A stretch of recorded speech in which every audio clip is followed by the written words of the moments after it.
Analyze the gender performance of Katniss and other characters in the Hunger Games. How would you generally evaluate the novels or the film's take on gender and sexuality?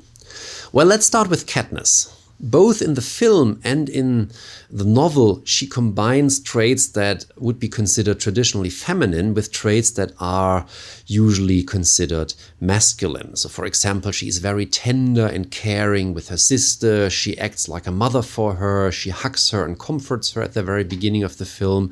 But only a couple of minutes later or pages later, we learn that she also is the provider of the family, that she goes hunting out into the woods.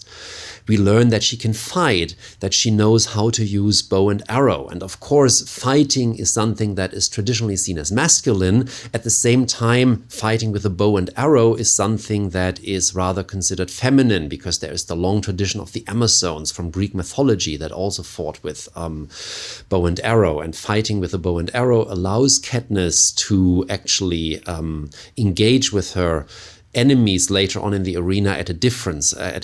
So she's not using brute force as a Thresh uses, for example, when he kills this girl and rescues Katniss, but it's a more elegant, you could also say clean way of killing. So Katniss is quite progressive in that she is not the traditional damsel in distress, but that she is active and that she has these traditionally masculine elements. In much the same way, Peter is also somebody who combines those traditionally masculine and feminine elements. On the one hand, he is very, very strong and courageous, but at the same time, he's a very good storyteller. He's good at camouflage and deception, so things that are usually associated more with femininity. Out of the group of the three protagonists, Gale, we could say, is the most traditionally masculine one. So at the end of the day, we could conclude that both the novels and the films are actually quite progressive when it comes to the representation of gender, in that they challenge traditional gender stereotypes and give the female protagonist far more agency than such protagonists often have in films of that kind.